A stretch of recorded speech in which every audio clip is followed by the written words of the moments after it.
Olá pessoal, seja bem-vindo no canal Ana da Figueira. Se você não é inscrito, se inscreva, deixa o like, compartilhe o canal. Essa imagem que vocês estão vendo é do gabinete da fé que o Trump levantou. Então, os comandantes dos Estados Unidos, mais de 30 bases militares, disseram às tropas que a guerra com o Irã faz parte do plano de Deus e ligaram ao Armagedão. Um comandante disse que Trump foi ungido por Jesus para acender o fogo do sinal no Irã para causar o Armagedão. A Fundação de Liberdade Religiosa Militar diz que recebeu mais de 110 queixas semelhantes, descrevendo a guerra como sancionada biblicamente e um sinal dos fins dos tempos cristãos. Desse gabinete da fé, eles ungiram o Trump, dizendo que ele foi um ungido de Deus, escolhido para trazer o Armagedon e para trazer a volta de Jesus. E quando as tropas americanas chegaram no Irã, eles tinham recebido essa ordem que elas também tinham sido ungidas para trazer o Armagedon, diz um órgão de fiscalização. A Fundação para a Liberdade Religiosa Militar afirmou ter recebido inúmeras queixas sobre comandantes americanos de orientação nacionalista cristã. O Trump também levantou dentro da ala militar uma parte que é só para oração, porque ele entendeu que quando os Estados Unidos entram numa guerra, há forças físicas e forças espirituais atuando. Então ele também abriu esse departamento na parte militar. Comandantes americanos de todos os ramos das Forças Armadas disseram que a sua unidade, que a guerra com o Irã é ungida por Jesus e que traria o retorno à terra como parte do Armagedon, resultando em inúmeras reclamações de militares da ativa. As queixas recebidas pelo MRFF, divulgadas inicialmente pelo jornalista Jonathan, provém de mais de 40 unidades e abrange pelo menos 30 instalações militares. Segundo o MRFF, um comandante da unidade de combate disse a sargentos em uma reunião na segunda-feira que os ataques israelenses e americanos ao Irã fazem parte do plano de Deus e que o presidente dos Estados Unidos, Trump, foi ungido por Jesus para acender a chama do Armagedon no Irã e marcar seu retorno à terra. Um sargento americano que escreveu para o MRFF disse que seu comandante havia lhe dito que a guerra com o Irã era parte do plano divino de Deus. O comandante se referiu repetidamente ao livro de Apocalipse da Bíblia e ao Armagedon, a história da batalha entre o bem e o mal, na qual Jesus triunfa e estabelece uma paz duradoura na terra. O comandante é citado pelo sargento dizendo: o presidente Trump foi ungido por Jesus para acender a chama de Armagedon no Irã e marcar seu retorno à terra. Ele estava com um sonho enorme, um sorriso enorme no rosto quando disse tudo isso e que fez sua mensagem parecer ainda mais absurda. Escreveu o sargento em sua queixa: nosso comandante provavelmente seria descrito como um defensor dos princípios cristianismo em primeiro lugar. Ele é assim há muito tempo e deixa claro que deseja que todos nós, sob seu comando, nos tornemos cristãos como eles. Não sei se você entendeu, mas foram vários relatos de pessoas do exército que não seguem uma fé cristã, que eles estavam levando isso, a guerra, com proporções bíblicas, porque foi isso que o Trump colocou saindo desse gabinete da fé. Então nem tudo que o Trump faz vem da cabeça dele, é isso que eu quero falar com vocês. Lá dentro desse gabinete sempre está orando, ungindo, falando um monte de coisa, trazendo sobre a vida dele, e uma dessas está colocando que ele é o caminho da volta de Jesus. E que essa guerra é algo que Deus fez através dele. O Michael, veterano das forças da Casa Branca, disse ao ME que a organização continua sendo inundada pelas reclamações de militares que foram informados que deveriam ser animados para participar da guerra com o Irã, pois se trata do Armagedon. Esses que estão reclamando são pessoas de outras religiões que estão ali dentro do exército. Não se trata apenas de um comandante desonesto, disse Weinstein, apontando para a crescente influência de nacionalistas fundamentalistas cristãos nas forças armadas dos Estados Unidos. E interessante que esse site ele é árabe e está citando isso. Em Israel, o que estão falando do Trump? Ciro, o Grande, está vivo? Quando Trump veio a Jerusalém em outubro passado, após cessar fogo entre Israel e Hamas, em Gaza, coloquei os maiores outdoors do país declarando: o rei Ciro está vivo. A notícia repercutiu no mundo todo. No Irã, um artigo chegou a perguntar: ele é o rei Ciro ou a Esther? O povo judeu celebrou um milagre realizado por uma pessoa, Esther, que ousou confrontar o espírito de Amaleque, o espírito mal que clamava pela aniquilação do povo judeu.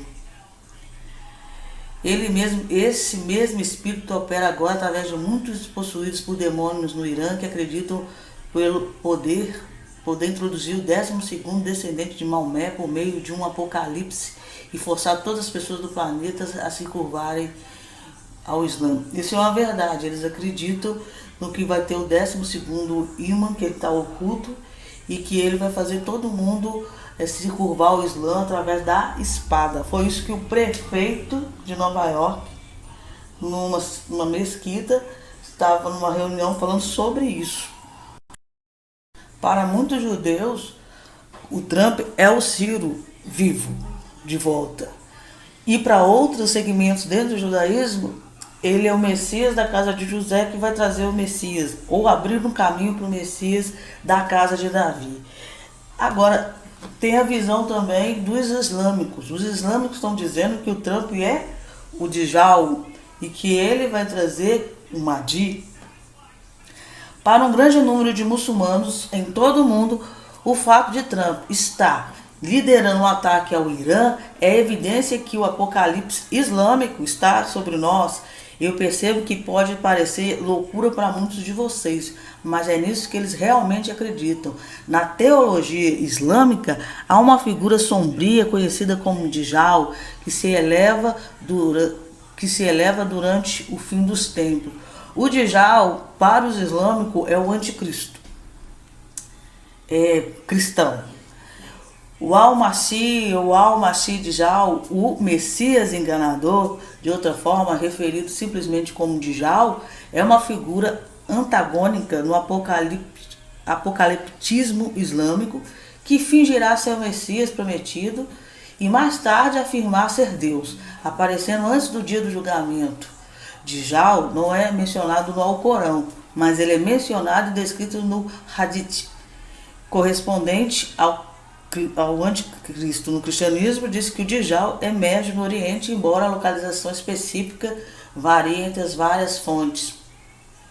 Portanto, não deve ser surpresa que muitos deles tenham começado a acreditar que Trump é o Djal. Mas uma investigação da Fox News Digital revela que para certos ideólogos xiitas, linha dura, inclusive dos Estados Unidos, não é o fim, mas um confronto profético que inaugurará a chegada do Mahdi, um Messias, de acordo com a escatologia islâmica ou a teologia do fim dos tempos. Nessa profecia, Mahdi emergerá para combater o Djal, o equivalente islâmico ao anticristo, em uma batalha final do Armagedon. Para muitos desses ideológicos, o presidente Trump é o Djal. Isso não é um fenômeno recente.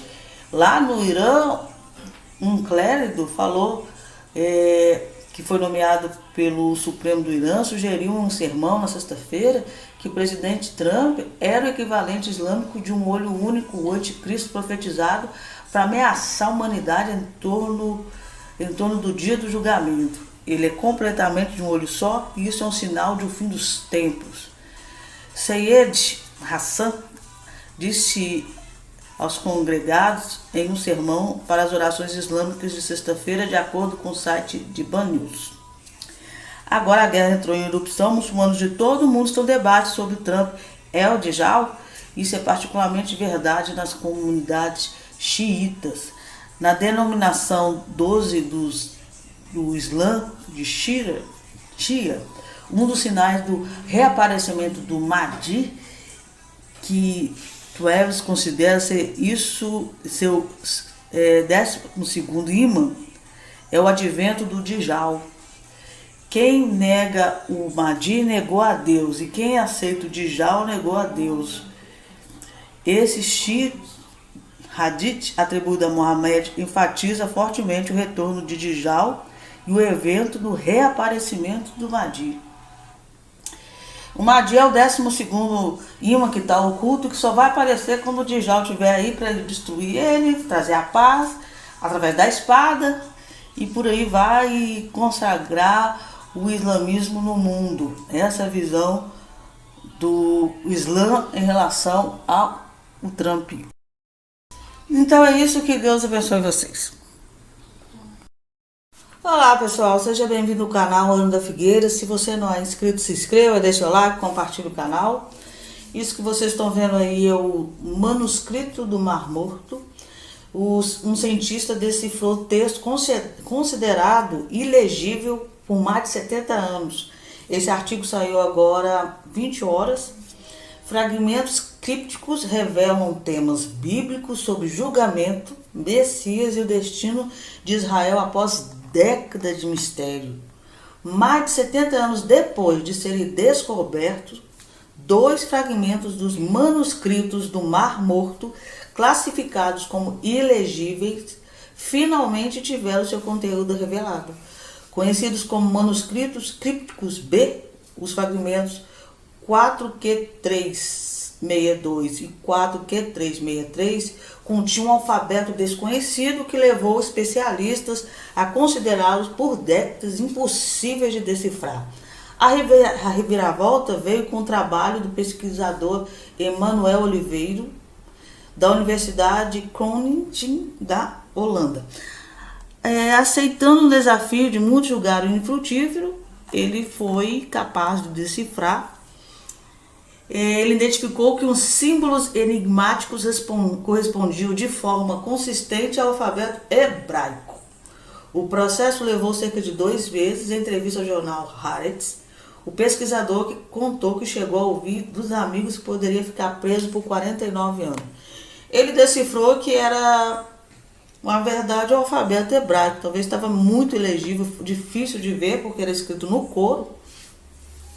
A decifração revelou que os fragmentos trazem conteúdos de natureza religiosa com forte afinidade com temas bíblicos ligados ao fim dos tempos.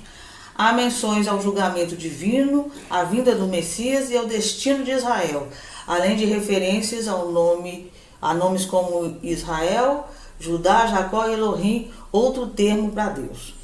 O manuscrito 4Q362 contém trechos que evocam passagens conhecidas da Bíblia, como Jeremias 20:18 e Malaquias 2:12, embora não as cite diretamente. Expressões como a tua glória e as tendas de Jacó sugerem uma ligação com promessas de restaurações após o julgamento e advertências sobre fidelidade à comunidade hebraica, temas recorrentes nas tradições proféticas. Os fragmentos também mencionam datas e governantes com referências ao 2º ano e ao 5º mês, possivelmente alinhadas a convenções históricas ou proféticas.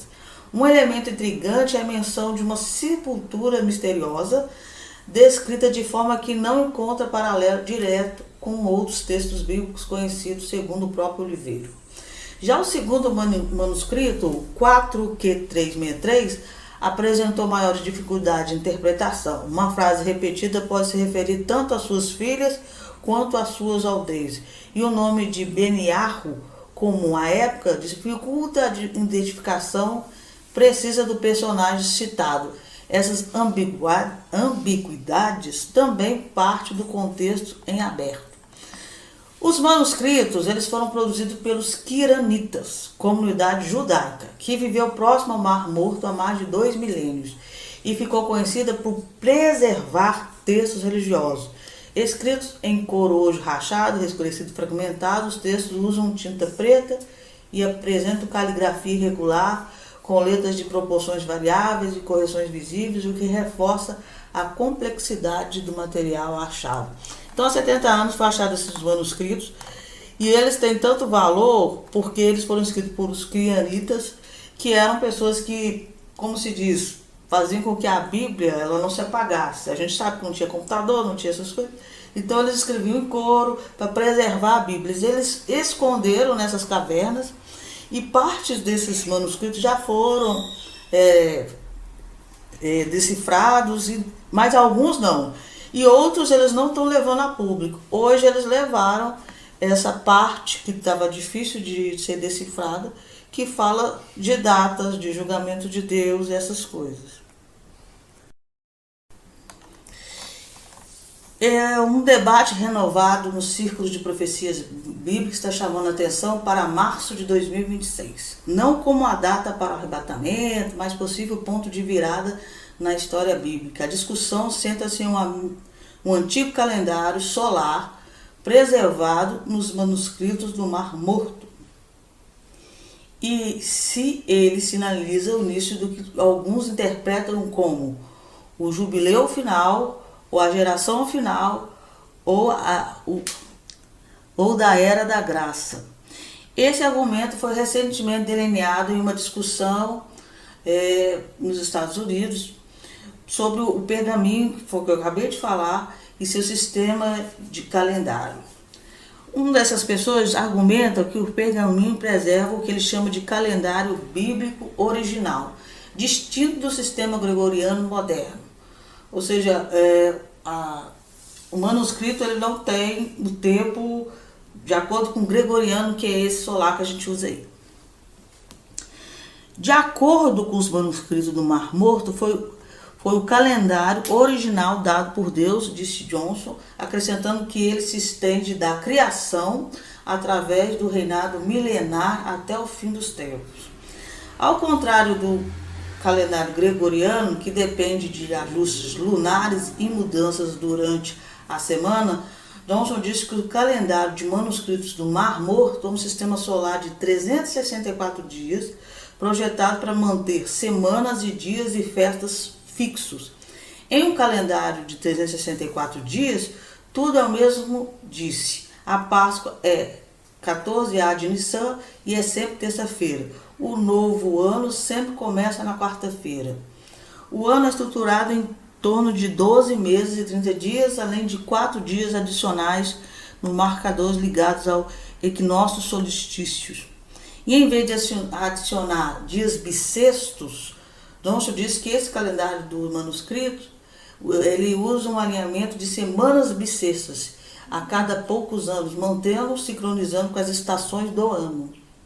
É óbvio que o nosso calendário não tem nada a ver. A estrutura do calendário leva à reivindicação central de que 18 de março de 2026 marca o início de um último período de 50 anos do jubileu, que Johnson equipara a uma geração. Os manuscritos do Mar Morto parecem indicar que o último jubileu é a última geração.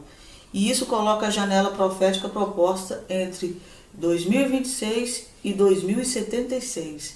Johnson teria cuidado de enfatizar que isso não é uma definição de data, não devemos definir, mas, segundo ele, segundo os manuscritos, março de 2026 seria a última geração, ou o último jubileu, o jubileu final, ou 2076. E encerrando um pouquinho, a presidente interina da Venezuela, ela afirma que o ataque dos Estados Unidos teve conotações sionistas. Delcy afirma que aqueles que promoveram a agressão armada contra a Venezuela pagarão caro. Quando fala sionista, está falando de Israel. Aí eu concordo com os rabinos, é hora dos todos os judeus do mundo voltarem para Israel, porque é uma perseguição que não chega a ser, não é normal, não é aceitável, É demais dizer que o ataque à prisão do Nicolás Maduro tem conotações sionistas. O que Israel tem a ver? O presidente interino da Venezuela afirmou que a prisão de Nicolás Maduro pelos Estados Unidos teve conotações sionistas.